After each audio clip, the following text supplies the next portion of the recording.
Pessoal, boa noite.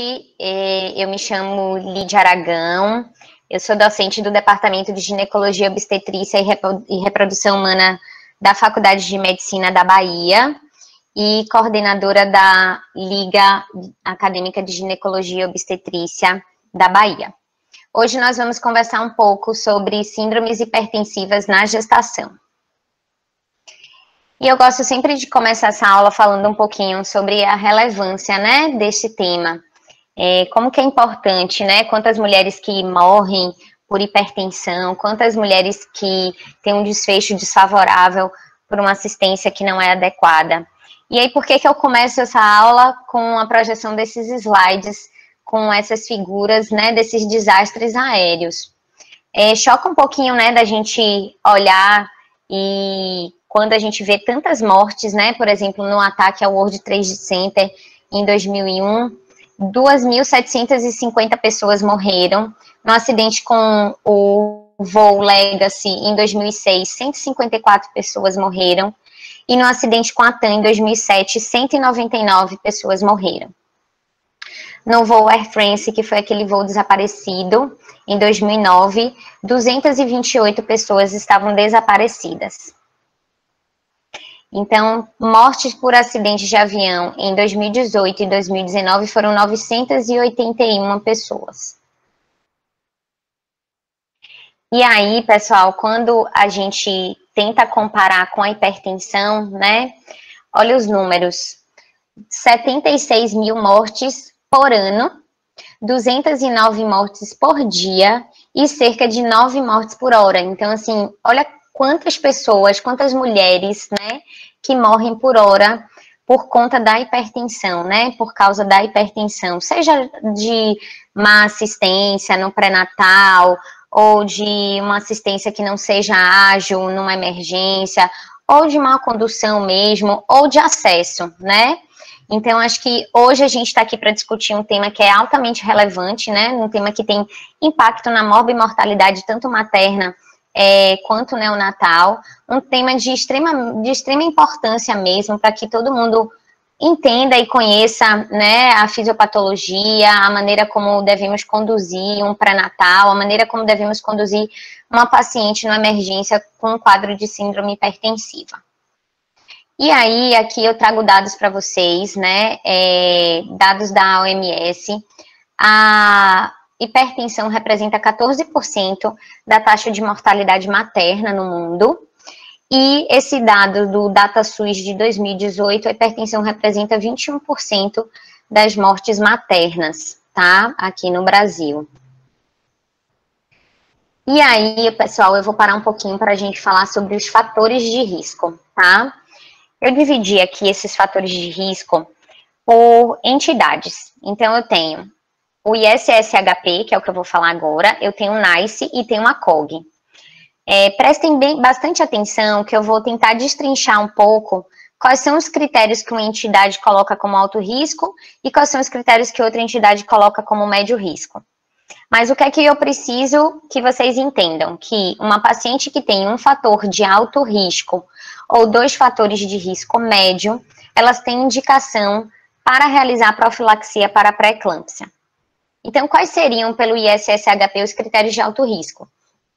Pré-eclâmpsia, em uma gestação anterior, uma gestação prévia, pacientes com hipertensão crônica, gestação múltipla, diabetes gestacional, IMC materno acima de 30, SAFs e lúpus, reprodução assistida.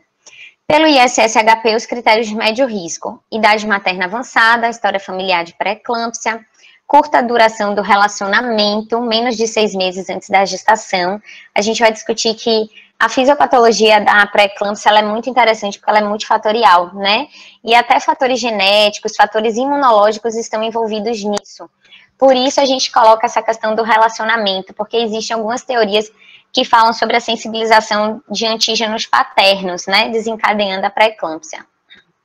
Primiparidade, primipaternidade, intervalo interpartal maior do que 5 anos, doença renal crônica e doenças do tecido conjuntivo.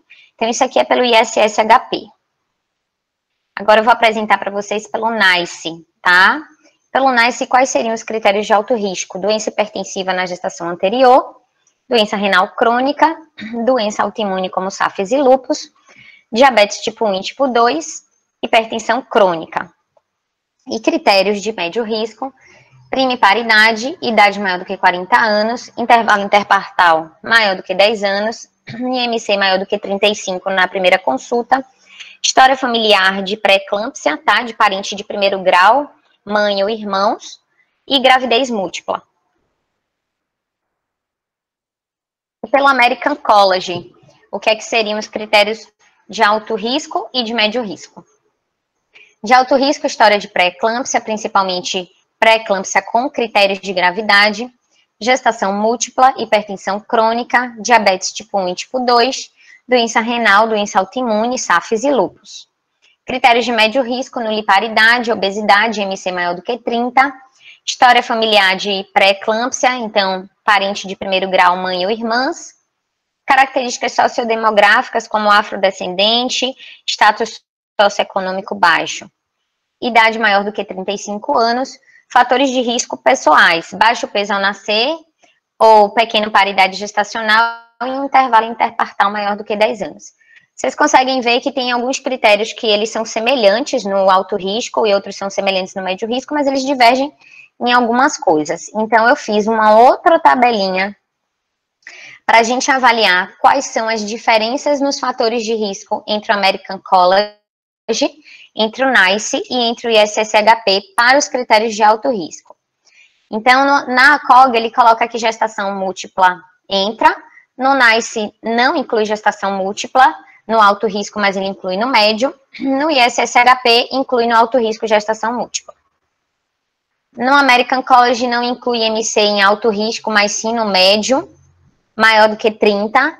No NICE não inclui MC em alto risco, mas no médio, maior do que 35.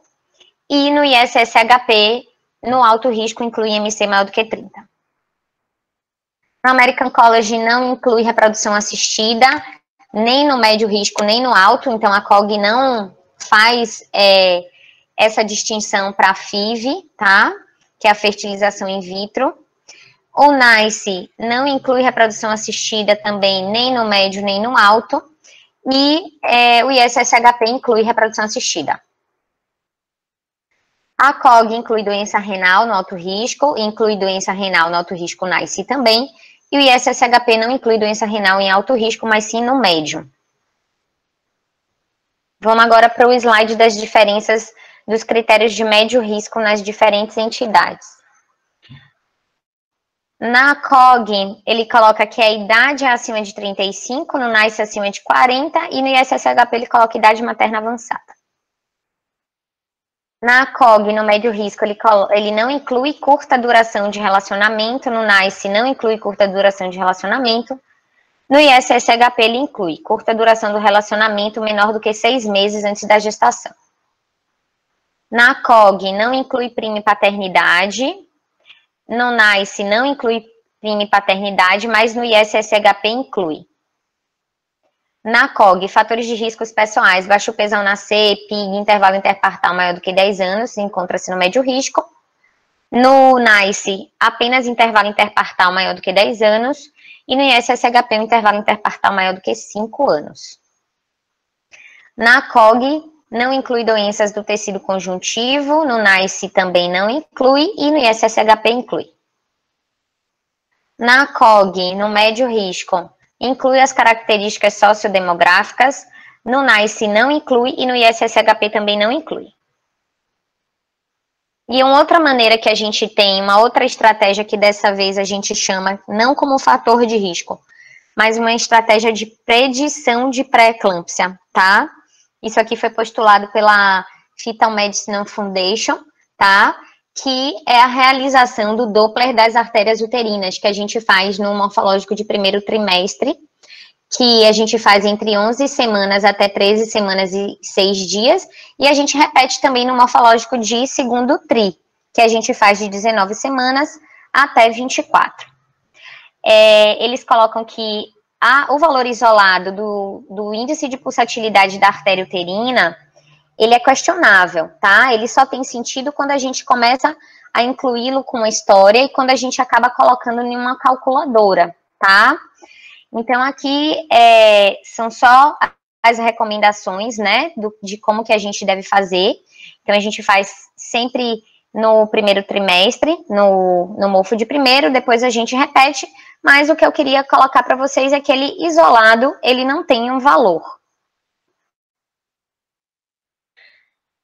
E aqui eu queria parar um pouquinho para a gente comentar sobre a medição correta da pressão arterial e depois eu vou colocar para vocês a calculadora que a gente utiliza, tanto essa medição da pressão, quanto o índice de pulsatilidade lá da artéria uterina, tá?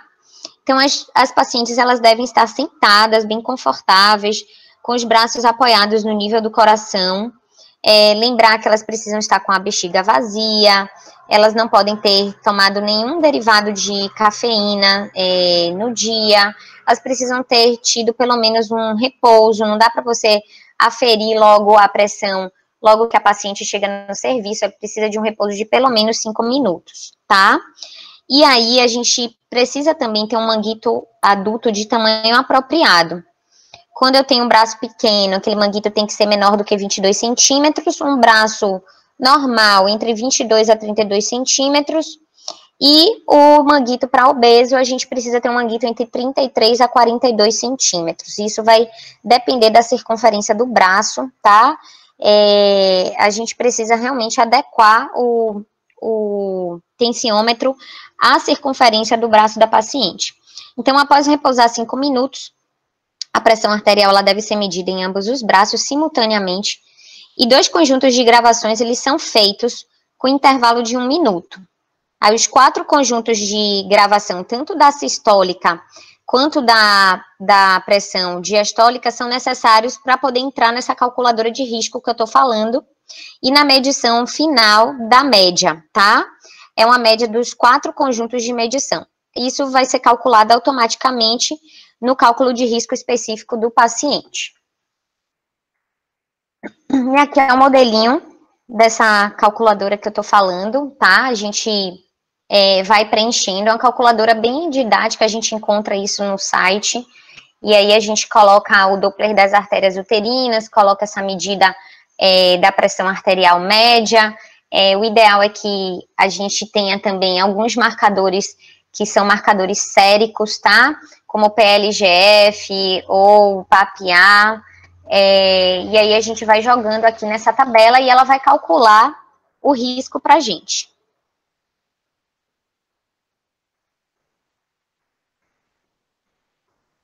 E agora a gente vai falar de fisiopatologia, tá? A fisiopatologia da pré-eclâmpsia, gente, ela é multifatorial, tá? Mas, vamos lá, o que acontece?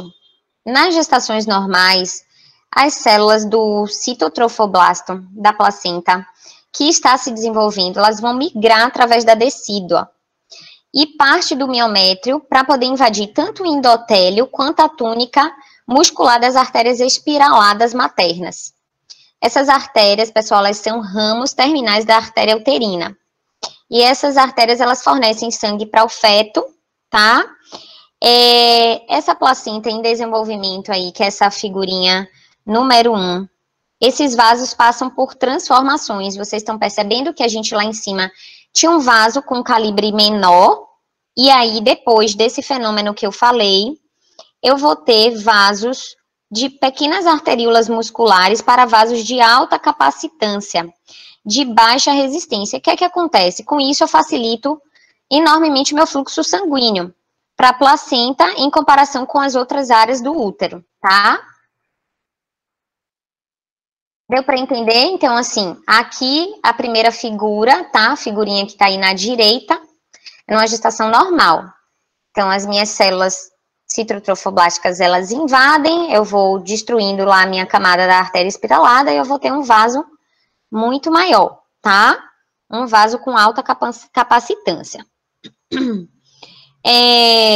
Esse remodelamento, pessoal, dessas artérias espirais, provavelmente eles começam no final do primeiro trimestre e ele é completado em torno da 18ª à 20ª semana de gestação. Por isso, é importante a gente entender fisiopatologia e entender justamente essa idade para poder a gente entender como é que a gente faz prevenção adequada e qual é o time adequado para poder a gente fazer prevenção. E aí vamos para a figurinha lá do lado, que é a figurinha da pré-eclâmpsia. Então, na pré-eclâmpsia, as células do citotrofoblástulo infiltram a porção da decídua, das artérias espirais, mas elas não penetram no segmento miometrial. Então, essas artérias espirais, elas não se transformam nesses vasos calibrosos, grandes canais vasculares, e eles ficam esses vasos tortuosos, tá? O que é que acontece? Esses vasos permanecem estreitos, e isso resulta em hipoperfusão placentária, tá?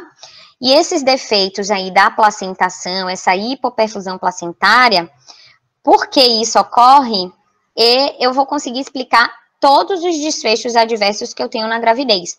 Então, quando a gente entende fisiopatologia, a gente consegue entender tudo o que acontece, tá? Então, aqui é o desenhozinho da pré-eclâmpsia. E aí, é isso que eu tô falando. Quais são os múltiplos desfechos, né, adversos?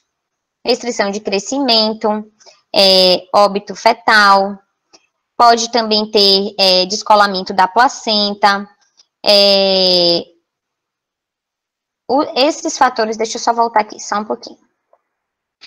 Esses fenômenos, eles vão liberando fatores antiangiogênicos e fatores inflamatórios, tá, na circulação, que esses fatores também antiangiogênicos e inflamatórios são fatores que também explicam, né, por que eu tenho todos os meus fenômenos. Então, esses fatores, eles causam disfunção no meu endotélio, e com isso eu causo hipertensão, coagulopatia e disfunção dos meus órgãos-alvos, que a gente vai discutir lá na frente quais são os órgãos que a hipertensão afeta, tá? E quais são as complicações na mãe?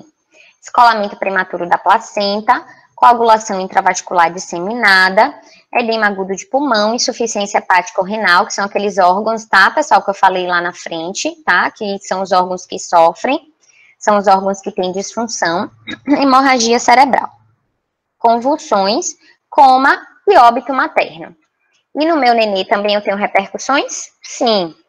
Restrição de crescimento intrauterino, prematuridade, porque quando eu tenho qualquer complicação no meu bebê, às vezes eu preciso antecipar o parto, ou quando eu tenho complicação materna também, tá? Se eu tenho uma mãe que tem uma disfunção grave em algum órgão-alvo, eu preciso antecipar o parto, e com isso eu tenho prematuridade. Com a prematuridade fica fácil a gente entender que a gente tem mais lesão neurológica, e com a prematuridade, com mais lesão neurológica, com mais dano fetal, eu posso ter, inclusive, óbito fetal.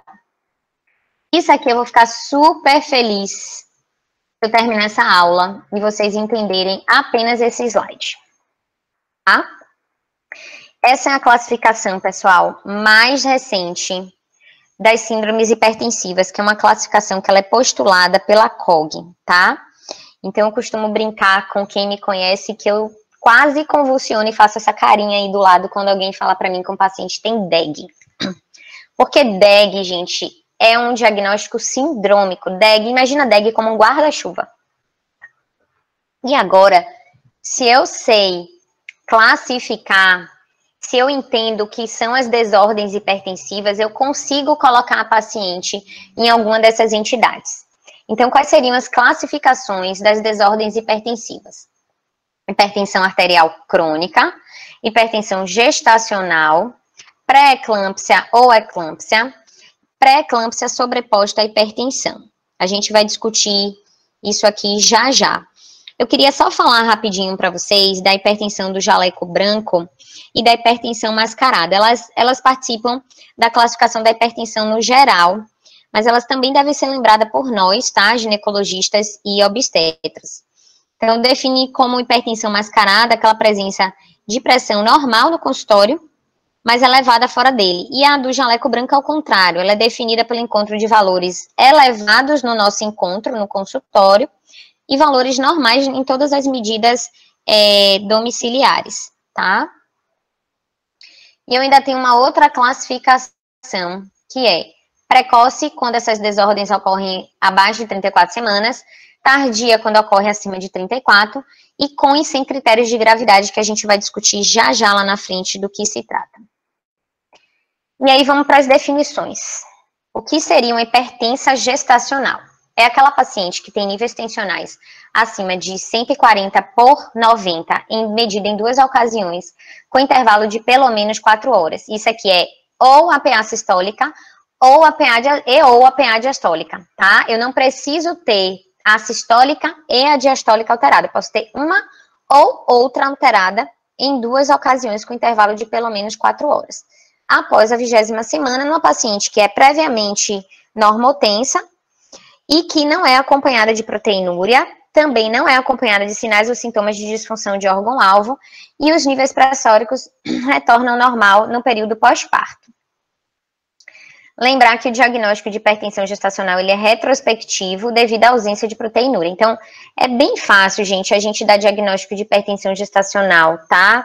A gente pega uma carteirinha, tanto hipertensão gestacional quanto hipertensão crônica, tá? Que a gente vai falar daqui a pouquinho.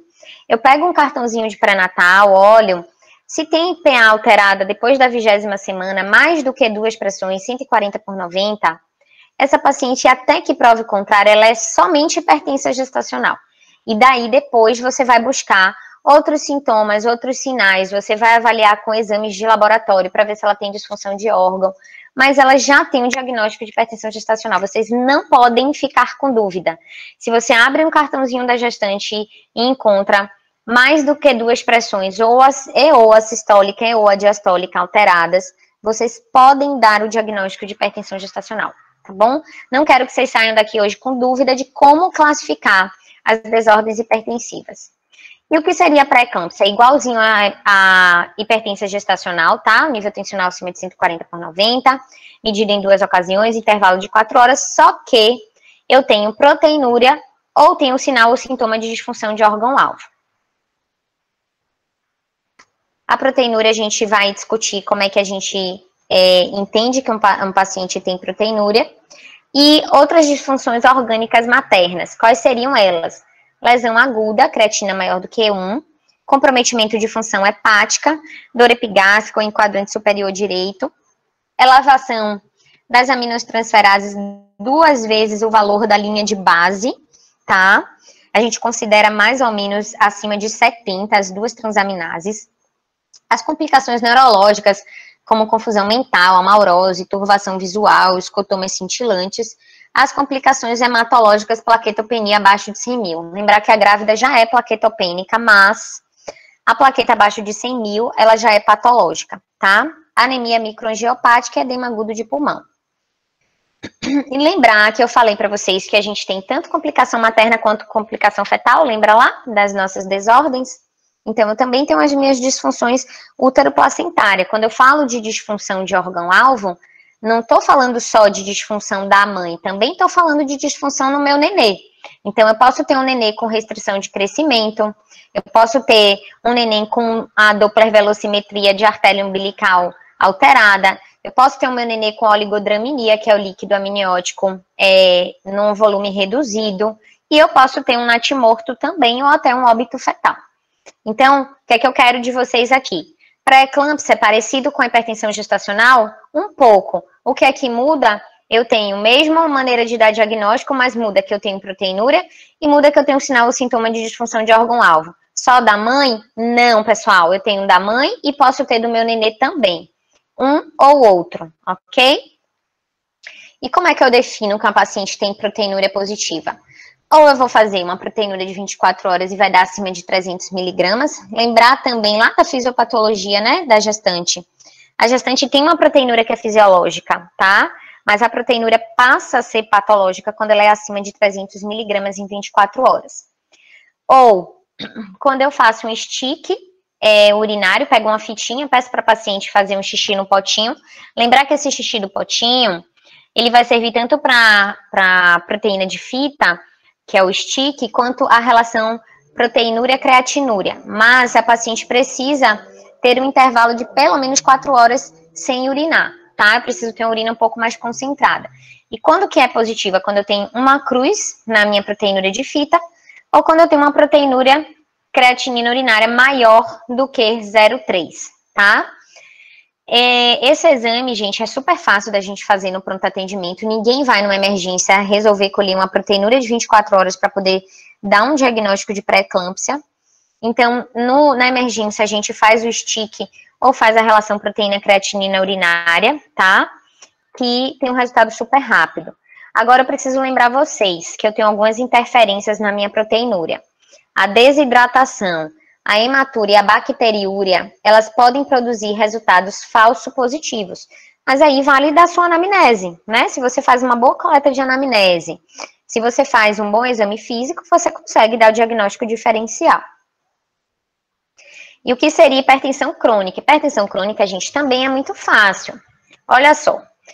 Ou a paciente vai chegar para você e ela vai falar para você que ela já é hipertensa. Olha, doutor, eu sou hipertensa, eu tomo captopril, eu tomo losartano, eu tomo hidroclorotiazida, eu sou hipertensa desde os meus 20 anos de idade. Essa aí é a melhor paciente que existe, né? Ela já chega pra gente com a bandeja assim, dizendo que ela é hipertensa crônica. Outras vão dar um pouquinho de trabalho, mas não é nada que a gente não consiga, porque vocês já sabem tudo das desordens hipertensivas, então vão saber classificar rapidinho. Então, quem é que é hipertensa crônica? É aquela que tem PA maior ou igual a 14,9, diagnosticada antes de 20 semanas de gestação, em pelo menos 2 ocasiões. Ou valores tensionais elevados que persistem por mais de 12 semanas após o parto, porque eu sei que a hipertensão gestacional e a pré-eclâmpsia, depois de 12 semanas, elas têm níveis tensionais normais. Aquelas pacientes que persistem com níveis tensionais elevados depois de 12 semanas, eu sei que elas são hipertensas crônicas, elas podem nem ter sido diagnosticadas, tá? Então, eu vou pegar meu cartãozinho de pré-natal, eu vou olhar, e se no meu cartãozinho de pré-natal eu encontro antes de 20 semanas níveis tensionais alterados, acima de 14/9, essa paciente automaticamente ela já ganha um diagnóstico de hipertensão crônica.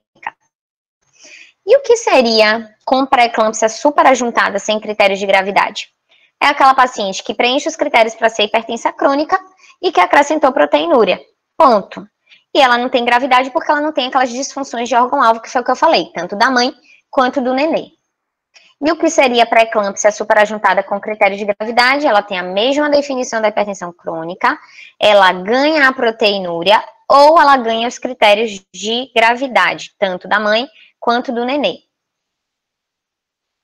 E a gente vai repetir aqui de novo para poder fixar bastante o que seria o critério de gravidade. Quando eu falo, gente, critério de gravidade tem que estar medular aí para vocês, tá? Esses daqui são os critérios de gravidade. PAS maior ou igual a 160, e ou PAD maior ou igual a 110, cefaleia de início recente que não responde à medicação e não é explicada por nenhum outro diagnóstico alternativo, os distúrbios visuais, aqui entram aqueles escotomas cintilantes, tá? A paciente vai falar para você que tá vendo vagalumes. A gente tem que ter muito cuidado para a gente não induzir alguns sinais e sintomas nas pacientes, né?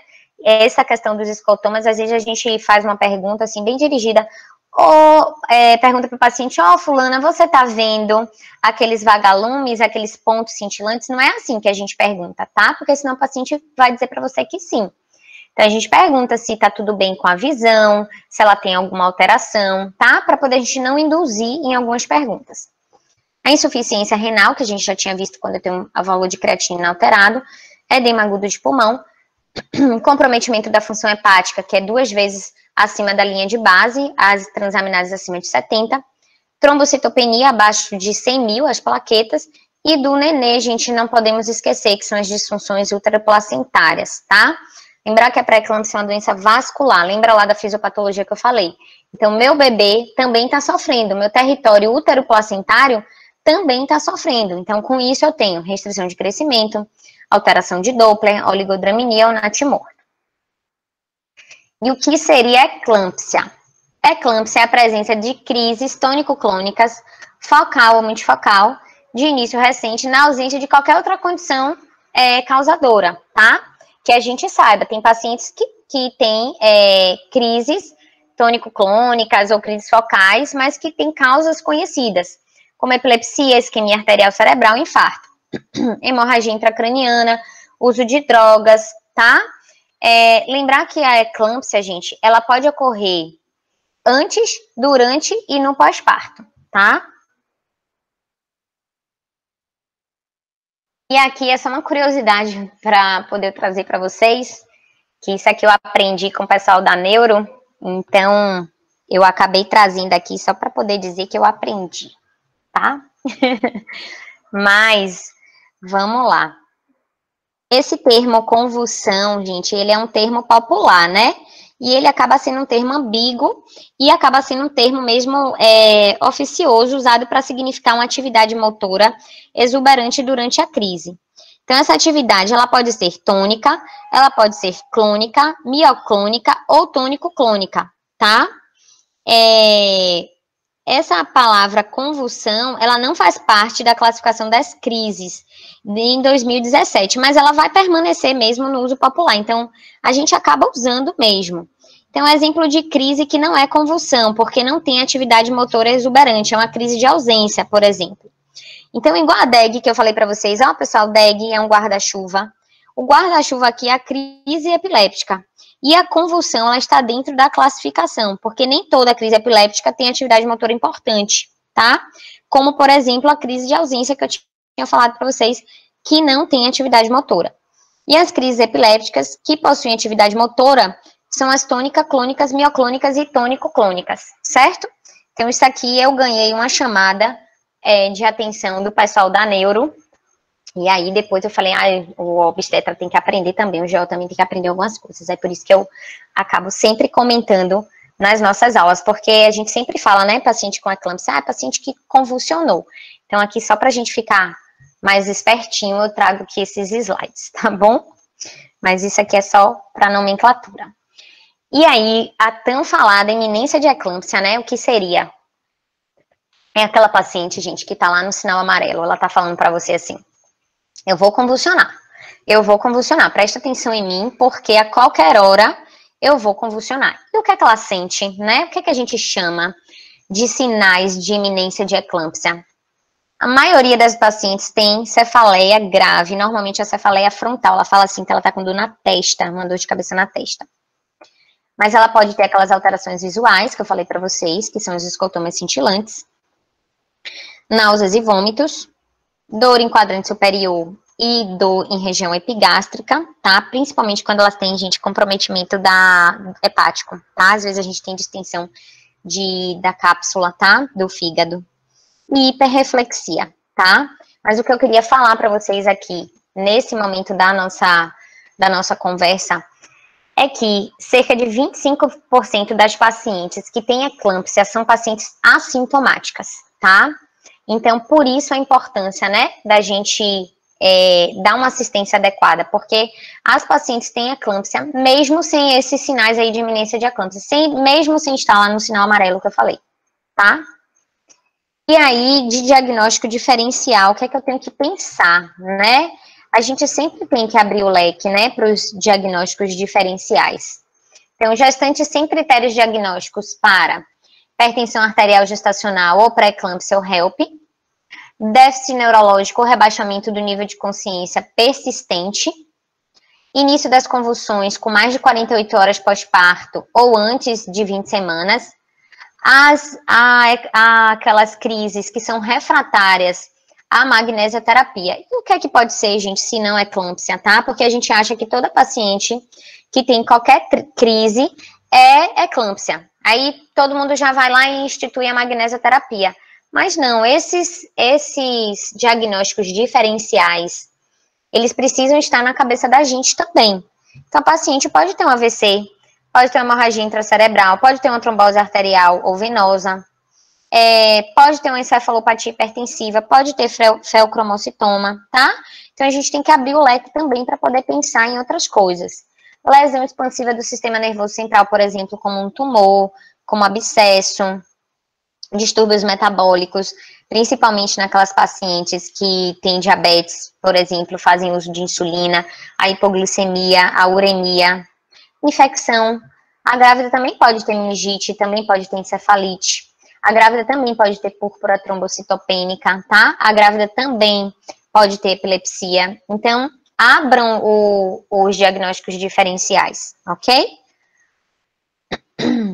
E o que seria síndrome HELP ainda lá nas nossas definições, tá? Das desordens hipertensivas.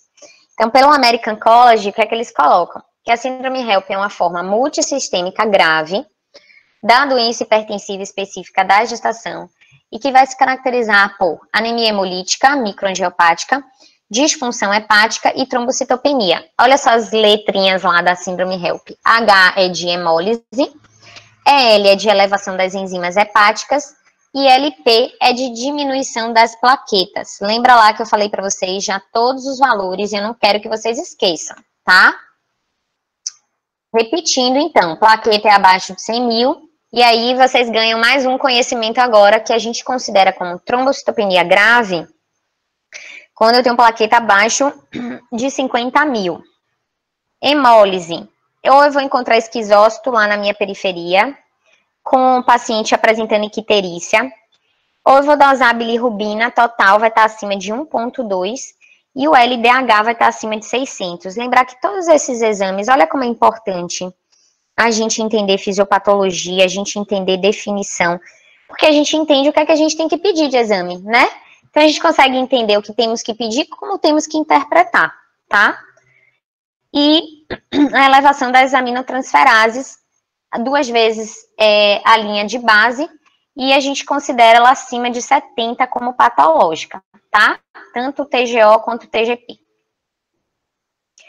E agora, depois que a gente já sabe tudo das desordens hipertensivas, depois que vocês já sabem classificar, depois que vocês já entendem fisiopatologia, depois que vocês já entendem fator de risco, a gente vai discutir agora, passo a passo, de todas essas entidades. E hoje nós vamos discutir um pouco sobre hipertensão crônica. Nos 3 cenários, tá? De atendimento.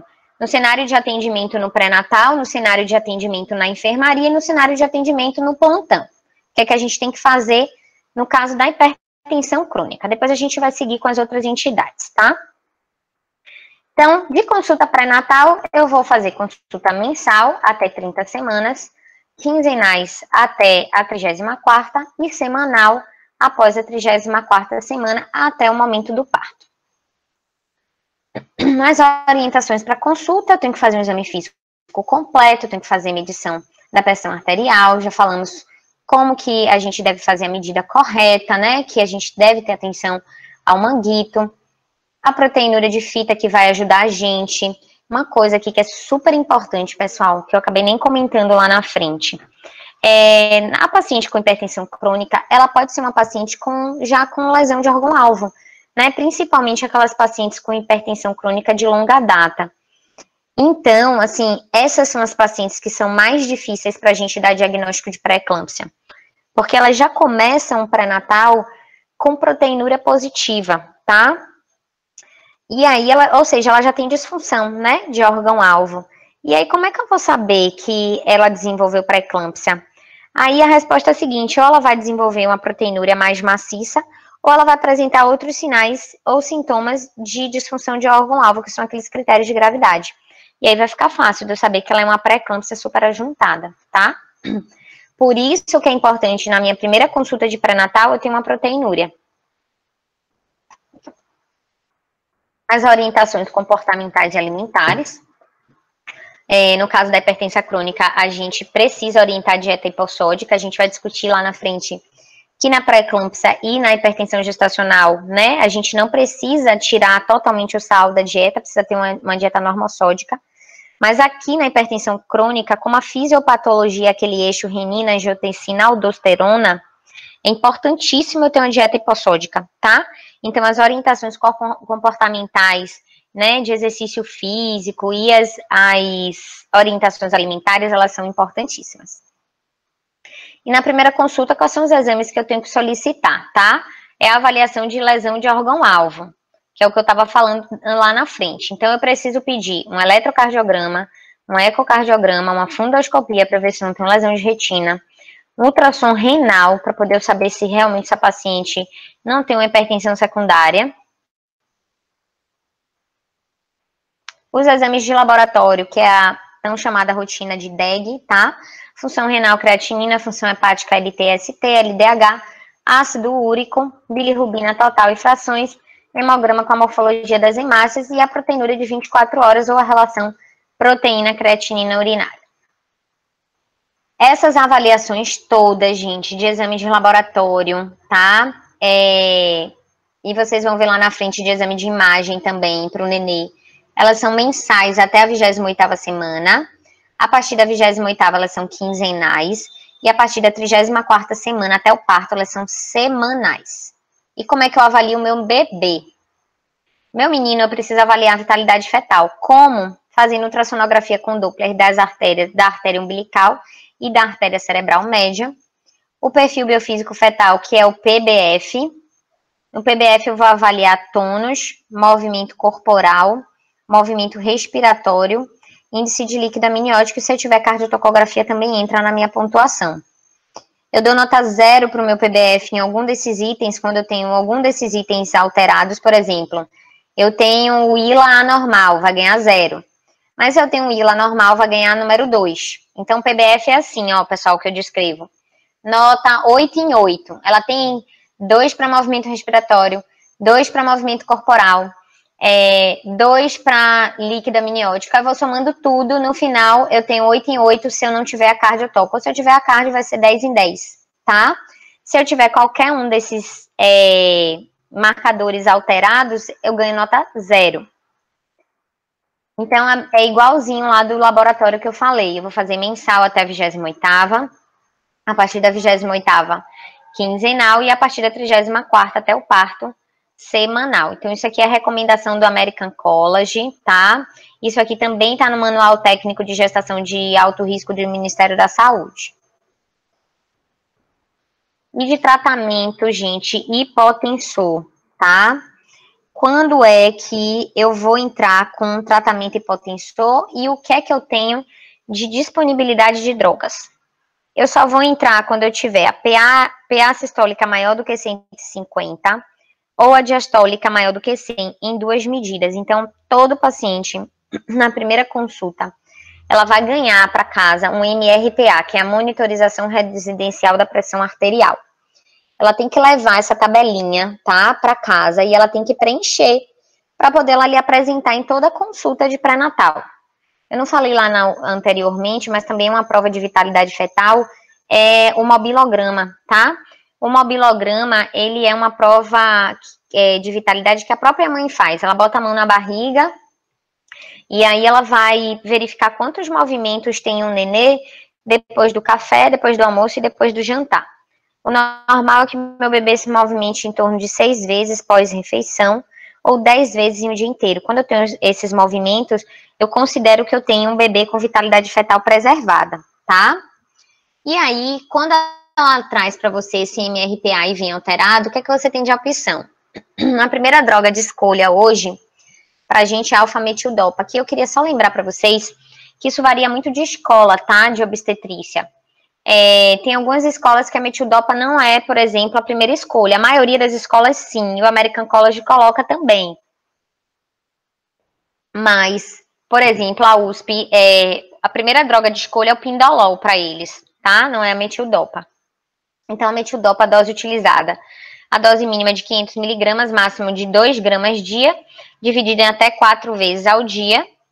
Amlodipino, de 5 a 10 mg, tá? Dose única diária, eu só preciso tomar uma vez ao dia. Posso usar nifedipino retard, de 20 a 60 mg por dia, dividido em até 3 tomadas. O que eu queria lembrar um pouquinho aqui é que a nifedipina, ela é excelente hipotensor.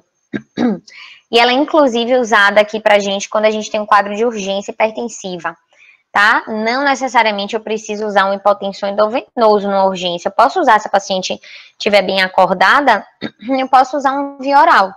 E a nifedipina é uma das minhas opções, tá?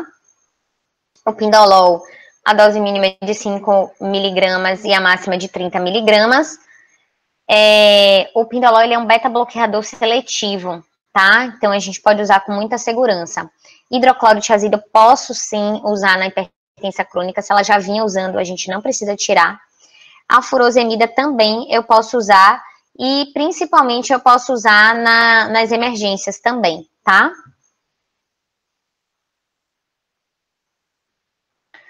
Então, de tratamento hipotensor, hipertensão crônica sem lesão de órgão-alvo, a PAD não deve ser mantida abaixo de 80, e se lesão de órgão-alvo, eu devo manter abaixo de 14,9. Esse é meu alvo na hipertensão crônica. Vocês vão ver que é diferente na hipertensão gestacional e na pré-eclâmpsia, que meu alvo é 15,10.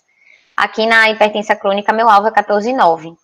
E os diuréticos, eles não devem ser mantidos se a gente adicionar pré-eclâmpsia. Lembra que eu falei para vocês que a gente pode usar diurético, principalmente naquelas pacientes que já vinham usando, mas se a paciente adicionar pré-eclâmpsia, eu não posso usar diurético, porque eu posso hemoconcentrar minha paciente, eu posso piorar. Se medicações prévias mais pressão controlada, e se as medicações prévias elas forem compatíveis com a gestação, você vai manter o tratamento, tá? E lembrar aqui para vocês que as drogas antihipertensivas como IECA e BRA, eles sim devem ser substituídos devido aos efeitos mesmo teratogênicos para o nenê, tá? E aqui, gente, eu trouxe para vocês esse estudo CHIPS, que é um estudo que eu gosto muito, só para poder falar um pouquinho para vocês em relação ao hipotensor, tá? Eu mandei lá nos arquivos o estudo CHIPS, foi um estudo que foi feito e liberado em 2015, tá? Ele chama CHIPS, que ele faz controle de hipertensão no estudo da gravidez. Então, o que foi que ele fez? Ele designou aleatoriamente mulheres grávidas com hipertensão gestacional ou com hipertensão crônica para metas de tratamento da pressão arterial diastólica de 85 milímetros de mercúrio. Ele colocou esse grupo, ele chamava de grupo controle rígido, ou de 100 na diastólica, 100 milímetros de mercúrio, como grupo do controle menos rígido. E o que foi que aconteceu? Não houve diferença nos resultados, tanto maternos quanto fetais ou neonatais, para os dois alvos de pressão arterial, tá? Tanto lá naquele grupo de controle rígido, que era 85, quanto no grupo de controle menos rígido, que era de 100. Só que, o que foi que aconteceu? Embora menos mulheres no grupo restrito tenham desenvolvido hipertensão grave, a diferença média da pressão arterial entre os grupos foi de mais ou menos 4,6 milímetros de mercúrio para a pressão diastólica e de 5,8 milímetros de mercúrio no controle da pressão sistólica, tá? Então, quem tinha um controle mais rígido reduziu em 4,6, mais ou menos 5, né, na pressão diastólica e 5,8, quase 6 da pressão sistólica, tá? Não teve nenhum efeito fetal adverso naqueles randomizados, tá, para o controle rígido.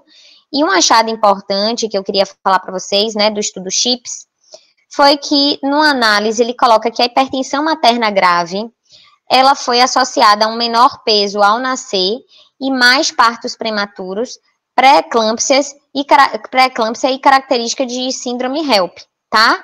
Então, as mulheres randomizadas para um controle menos rígido, que desenvolveram hipertensão severa, apresentaram uma taxa de morbidade materna grave, tá?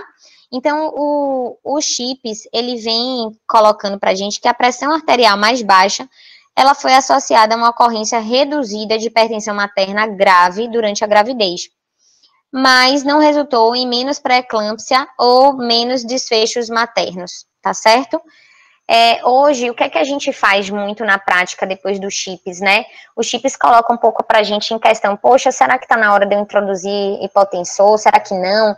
E uma coisa, pessoal, que a gente precisa sempre ter atenção quando a gente prescreve hipotensor é que a gente não pode fazer hipofluxo placentário, porque pensa que se você faz hipotensor na paciente, você está reduzindo a pressão, e com isso você também está reduzindo o fluxo placentário. Por isso que o CHIPS coloca lá a questão de restrição de crescimento, né, de parto prematuro. Então, a gente também tem que ter atenção de que quando a gente reduz demais a pressão, a gente pode ter dano para o feto. Mas naquelas pacientes que têm uma hipertensão mais grave, mais severa, vale a pena a gente usar hipotensor mais precoce para que a gente previna desfechos mais desfavoráveis, tá bom? E de profilaxia para pré-eclâmpsia, né? O que é que eu posso fazer, gente, para poder prevenir que o paciente tenha pré-eclâmpsia? Vocês já sabem fisiopatologia, vocês já sabem aqueles critérios de alto risco e de médio risco, de todas aquelas entidades, American College, SSHP e NASE, né? Mas quando é que a gente vai indicar a profilaxia? Naquelas pacientes que têm um critério de alto risco ou 2 critérios de médio risco e é feito com o uso de AS na dose de 75 a 100 miligramas no período noturno, é o bedtime que a gente fala, e a gente deve iniciar entre 12 e 28 semanas, preferencialmente antes de 16. Por quê?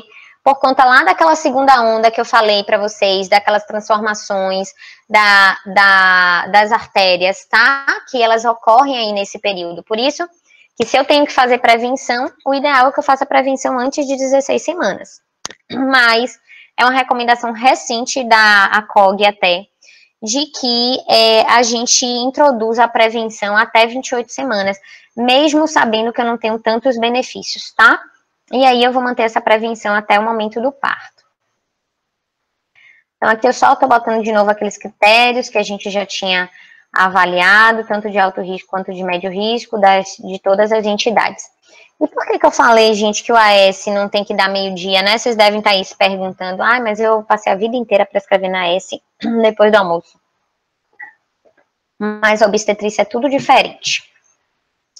E aí não podia deixar de ser diferente também a administração do AS.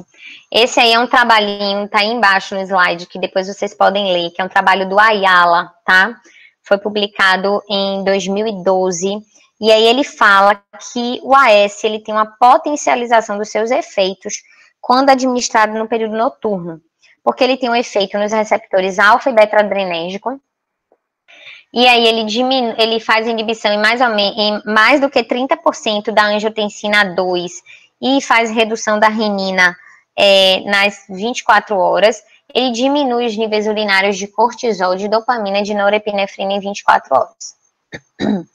Os mecanismos de ação do AS a gente já conhece, que ele é inibidor da COX-1 e da COX-2, ele é um anti-inflamatório e um antiagregante placentário. Ele tem uma ação dose dependente, ele inibe a COX-1 de 60 a 150 miligramas, ele reduz a produção de tromboxana 2 e ele não vai interferir na prostaciclina, ele faz vasodilatação e inibição da agregação plaquetária. E aí, eu trouxe aqui para vocês esse artigo falando do dipiridamol, tá? A gente acaba encontrando alguns pacientes que são pacientes alérgicos ao AS, e aí a gente fica sem saber o que fazer, né? Então, existe uma droga chamada dipiridamol, tá? Que ela tem uma ação parecida com a AS. Então, a gente tem alguns trabalhos, eu trouxe esses 2 trabalhinhos aí para vocês, que foram publicados em revistas de obstetrícia, trazendo como uma opção para aquelas pacientes que têm alergia ao AS. Uma outra coisa que a gente pode fazer também nas pacientes que são alérgicas ao AS é dessensibilizar a paciente, só que pouco se faz na prática isso, tá? Quem costuma fazer muito isso com o paciente internado é o pessoal da cardiologia. Então, a gente na obstetrícia, a gente não costuma fazer isso, mas é uma opção também para as pacientes que são alérgicas, porque, gente, é tão importante essa questão da prevenção, tá? Depois, eu queria só que vocês lessem, tivessem a oportunidade de ler o estudo ASPRE, tá? Que foi um estudo publicado na New England com Daniel Ronick como autor principal.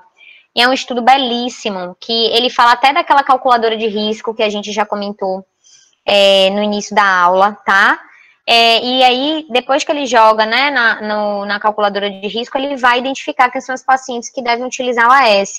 E é um estudo belíssimo mesmo, com desfecho bem importante para aquelas pacientes que fizeram, né, a prevenção de maneira adequada, tá?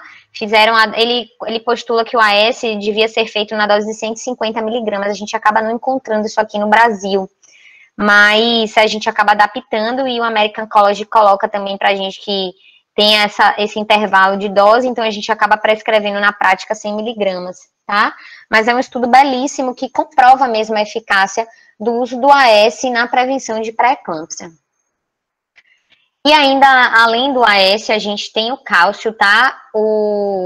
A COG, o ISSHP, também coloca pra gente que o cálcio deve ser feito também como medida de prevenção. Porque aí a gente vai ter que lembrar lá da biologia, tá? O cálcio ele tá dentro do retículo sarcoplasmático, tá? E o vaso, ela é uma célula muscular. Então, para fazer contração, eu preciso tirar o meu cálcio do retículo para que ele se acople nos receptores de membrana. Se eu disponibilizo mais cálcio para minha paciente, menos cálcio sai do meu retículo sarcoplasmático. E com isso eu tenho menos contração vascular. Se eu tenho menos contração vascular, eu reduzo o risco de eu ter hipertensão. Então, a dose de AS que deve ser dada é de 1,5 g a 2,5 gramas por dia. Então, a gente coloca assim, que a paciente deve fazer após café da manhã, após almoço e após jantar. Isso na rede do SUS tem disponível tanto a AS quanto o cálcio, tá? Isso é dado na rede. E deve ser feito para essas pacientes com alto risco para pré-eclâmpsia ou com carência alimentar. Então, a gente precisa ter atenção para aquelas pacientes que, mesmo que não preencham critérios, né, para pré-eclâmpsia, que tenham carência alimentar de cálcio, a gente precisa suplementar. E que a gente deve iniciar a partir da 12ª semana de gestação. Entra aí também na prevenção atividade física, tá? Aí, a COG colocando, tem tanto o ISSHP quanto a COG, tá? Colocando pra gente a dose do cálcio. O ISSHP coloca de 1,2 a 2,5 gramas por dia, e a COG suplementa com 1,5 g a 2 gramas por dia, mas ambas as entidades postulam mesmo a introdução do cálcio. E o que é que não tem evidência, né, na profilaxia da pré-eclâmpsia? Aqueles agentes antioxidantes, tá? Vitamina C, por exemplo, e tem também agora que está na moda, aqueles berries, né, aqueles produtinhos todos antioxidantes, goji berry, blueberry, mirtilo, cranberry. Nada disso tem evidência científica, tá?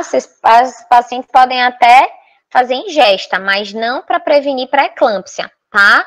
Não tem nenhum trabalho, nenhum estudo científico aí que mostre que isso tem algum tipo de impacto. A vitamina D, o ômega 3, o hipotensor, que a gente viu também, né, que não deve ser usado de rotina, e a dieta hipossódica, porque a gente já viu que somente as pacientes com hipertensão crônica que devem fazer uso de dieta hipossódica. As outras pacientes hipertensas gestacionais ou pré-eclâmpticas não devem fazer, porque não é a fisiopatologia. E aí, dos chips que eu coloquei, olha o resumo de novo, que não há vantagens na utilização rotineira de hipotensores em pacientes hipertensas crônicas ou com hipertensão gestacional, exceto em caso de hipertensão grave, tá? E aí, como eu falei para vocês, né, que a gente tem uma fisiopatologia da pré-eclâmpsia que é vasta, a gente estuda e cada hora aparece outras coisas. Esse é um trabalho que eu trouxe para você do Henry Corks, que eu tive a honra de ser R- dele. Hoje, Henry Corks é uma das pessoas que mais publica sobre hipertensão, tá junto com o Dr. Nelson, então esse é um trabalhinho bem lindo desse grupo, tá? De Henry, de Leandro também foi meu professor, Dr. Nelson era o coordenador tanto lá da Cachoeirinha quanto da Unifesp, e eles vêm estudando defeitos na angiogênese e defeitos na função mitocondrial, tá? E aí eles têm pesquisado mesmo alguns fatores, como o soluble-FLT, que é esse SFLT, tá? Que é o fator tirosina quinase. E eles têm estudado e publicado bastante.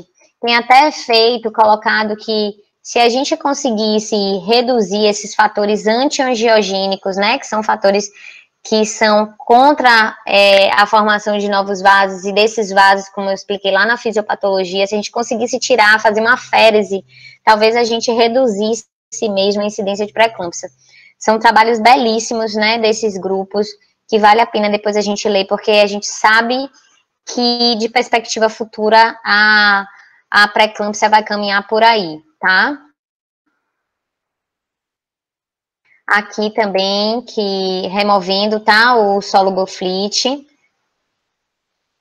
E ainda tem, isso aqui foi apresentado no Congresso da FIGO, que foi o último Congresso da FIGO, foi aqui no Brasil, foi no Rio de Janeiro, e foi em 2019 esse trabalhinho que foi publicado, e ele fala o seguinte, que é o uso da metformina na prevenção da pré-eclâmpsia. Eu achei super interessante, tá? Ele fala que a metformina reduz os níveis de solubilofrit em endoglina do tecido placentário humano por inibição do transporte elétrico mitocondrial.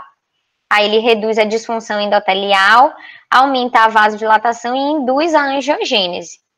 Então ele tem um potencial na prevenção da pré-eclâmpsia. Eu acho que é também uma perspectiva futura aí, tá, de trabalho, para que a gente encontre, né, outras maneiras da gente prevenir essa doença, né, que é uma doença realmente multifatorial. A gente sabe que é uma doença com apresentação multissistêmica, a gente sabe que a pré-eclâmpsia, a paciente é inflamada, a gente sabe que tem esse envolvimento aí desses fatores antiangiogênicos, que tem essa questão da disfunção endotelial, então a gente vai caminhar aí de perspectiva futura para isso.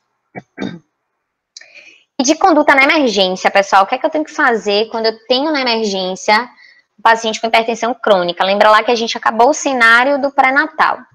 Agora a gente está no cenário da emergência, tá?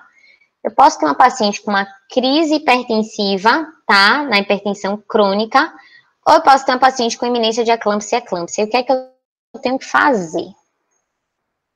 Eu tenho uma emergência hipertensiva, eu tenho uma PA acima de 160 por 110, com lesão aguda ou piora de lesão crônica de órgão-alvo. O mais comum aqui, gente, é o edema agudo de pulmão. É uma das entidades que a gente mais encontra nas pacientes com a crise hipertensiva, naquelas pacientes que são hipertensas crônicas, tá?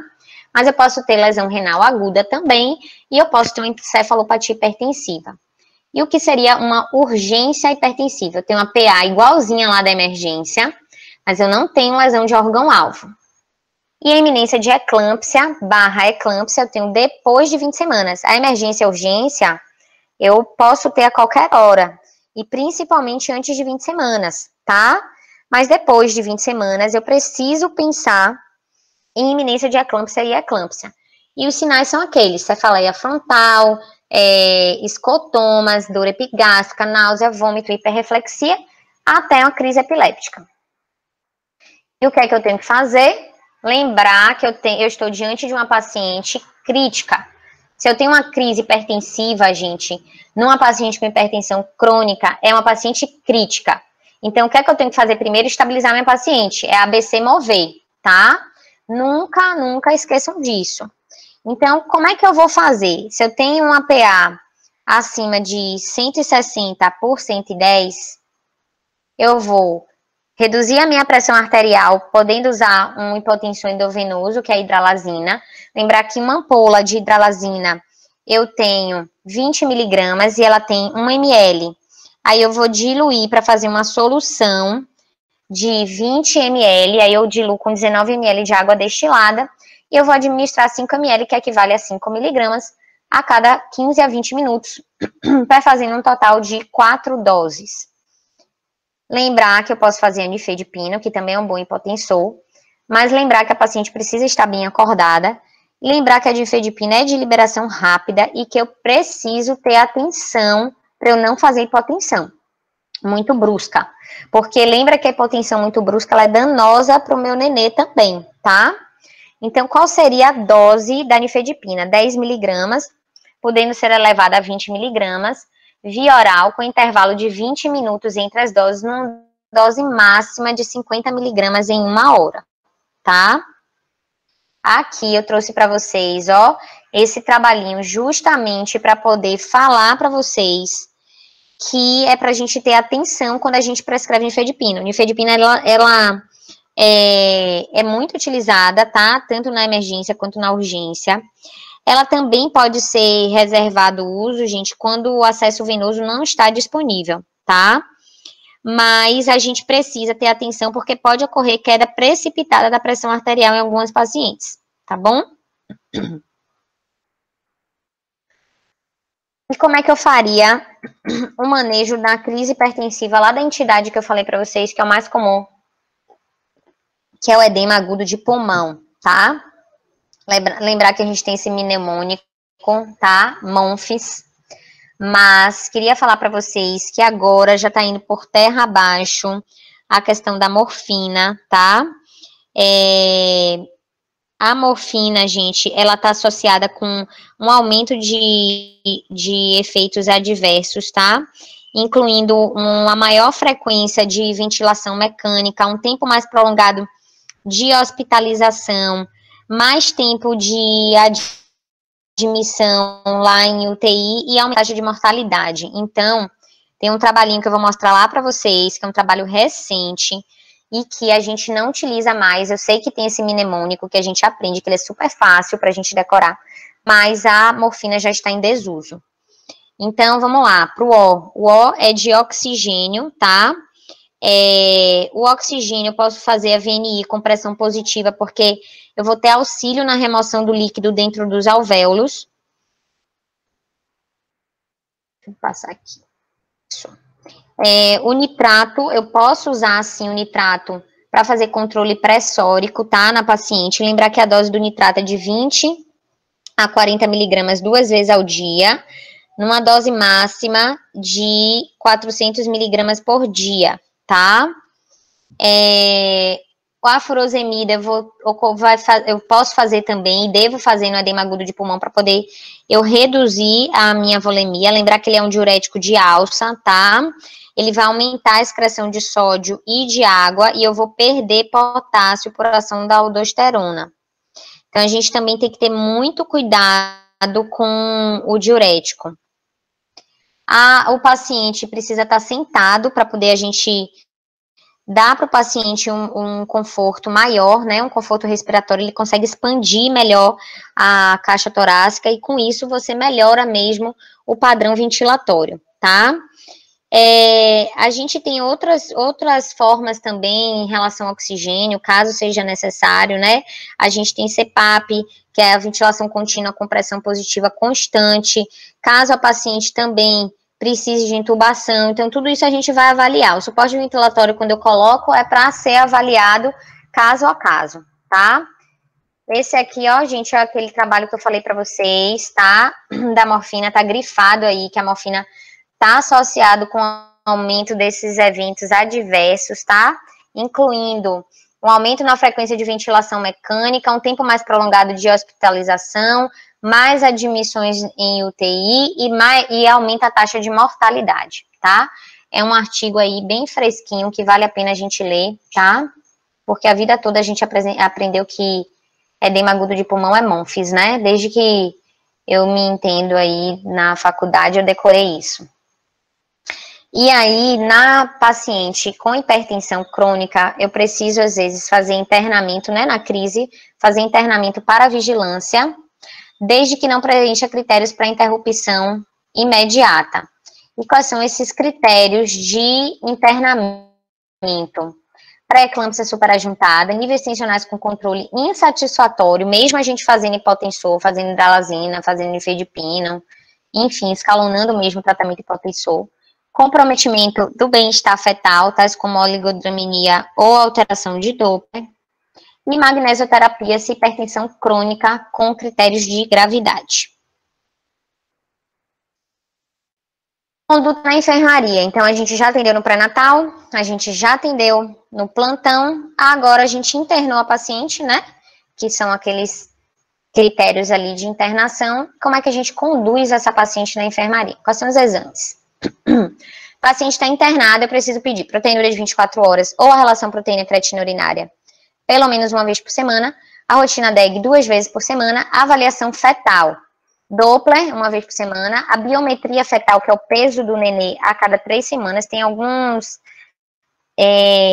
protocolos que eles postulam pra gente de que a biometria pode ser a cada 15 dias, tá? Então, é de 15 dias a 21 dias. Eu coloquei como 3 semanas, puxando um pouquinho para mais, mas não faz nenhum sentido a gente fazer biometria semanal.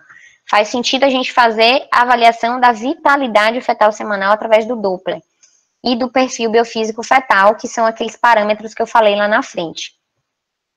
O PBF a gente faz 2 vezes por semana, avalia sempre o ILA. A cardiotocografia ela tem que ser diária naquela paciente que está internada, tá? A partir da 28ª semana, porque eu já tenho o sistema nervoso simpático e parasimpático funcionando, então eu consigo fazer a cardiotocografia. E aí a gente precisa falar de parto, né, gente? De interrupção. Quando é que eu vou pensar? Quando é que eu vou fazer o parto? Como é que eu vou conversar com a paciente? E o que é que o American College coloca pra gente? Se eu tenho um adequado controle pressórico, tá? Seja ele sem uso de drogas ou com drogas, a gente vai falar ali. E sem lesão de órgão-alvo, se eu tenho bom controle, não tenho lesão de órgão-alvo, não uso droga antihipertensiva e não tenho nenhum daqueles critérios de gravidade, parto com 38 semanas. Se eu tenho adequado controle pressórico, não tenho lesão de órgão-alvo, mas para eu controlar minha pressão eu uso um hipotensor, o parto é com 37, tá? Essa é a recomendação nova da ACOG. Eu coloquei aí de 2019, mas já saiu até um de 2020 que tem a mesma recomendação. Quando é a interrupção da gestação, no caso da paciente com hipertensão crônica, se ela superajuntar, tá? Se ela tiver pré-eclâmpsia. Se ela está sem sinais de gravidade, tratamento expectante até a 37ª semana de gestação com vigilância materna e fetal rigorosa. Se ela tiver critérios de gravidade, que são critérios maternos e critérios fetais, parto com 34 semanas. Também essa é a recomendação da ACOG. Então, a gente já fez pré-natal, a gente já atendeu na emergência, a gente já internou na enfermaria, a gente já fez o parto, agora a gente está no puerpério. Como é que a gente conduz? No puerpério, ela lá internada, eu tenho que fazer PA 4 vezes ao dia, nos 2 primeiros dias, pelo menos uma vez entre o 3º e o 5º dia. O meu alvo de pressão é inferior a 14/9. O tratamento prévio à gestação, ele deve ser retomado e eu tenho que reavaliar com 2 semanas. Isso aqui, gente, é super importante esse box, tá? A metildopa, ele é um hipotensor que ele é utilizado muito na gestação. Ele não é um bom hipotensor, tá? A gente não fica usando metildopa muito fora da gestação.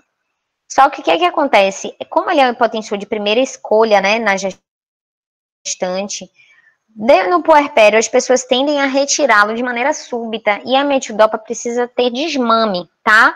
Porque se eu tiro a metildopa de maneira súbita, eu posso ter um efeito rebote. E aí eu descontrolo totalmente os níveis pressóricos e aí eu tenho que começar tudo de novo. Então, assim, qual que é a nossa orientação? Se uma paciente, por exemplo, que usa 2 gramas de metildopa, ela faz 500 miligramas de 6 em 6 horas. Eu vou retirando paulatinamente cada dose.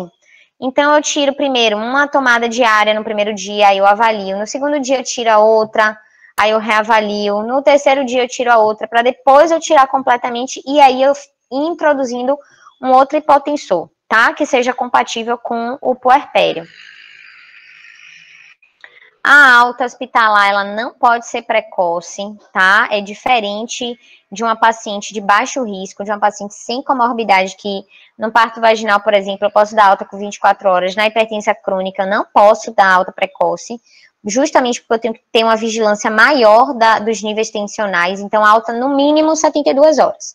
E se ela tiver qualquer alteração de exames laboratoriais, ou se ela tiver descontrole clínico, ela vai ficar mais do que 72 horas.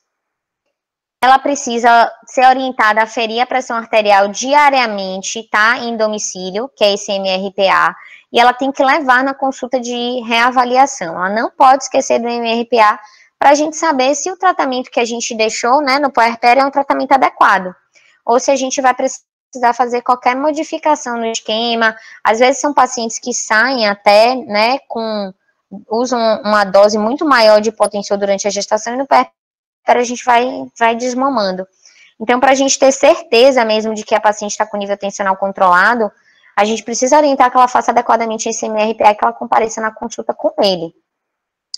A revisão médica no pós-parto, ela deve ser feita em 7 dias. Eu não posso também fazer uma revisão médica de 15 dias. Precisa ser uma revisão médica precoce. E se os níveis tensionais forem persistentes após o período puerperal, eu tenho que encaminhar essas pacientes para o programa de hipertensão e diabetes, que é o Hiperdia, tá? Tratamento da hipertensão após o parto, essas são as drogas, tá? Que a gente pode usar. A losartana, lodipina, nifedipina, propranolol e captopril. Considerar a adição de diuréticos como terapia coadjuvante, tá? Principalmente naquelas pacientes que já utilizavam. Então, pessoal, eu vou encerrar a primeira parte da nossa aula, tá? A gente vai dar seguimento às desordens hipertensivas na próxima aula, ok? Então, mais uma vez, obrigada.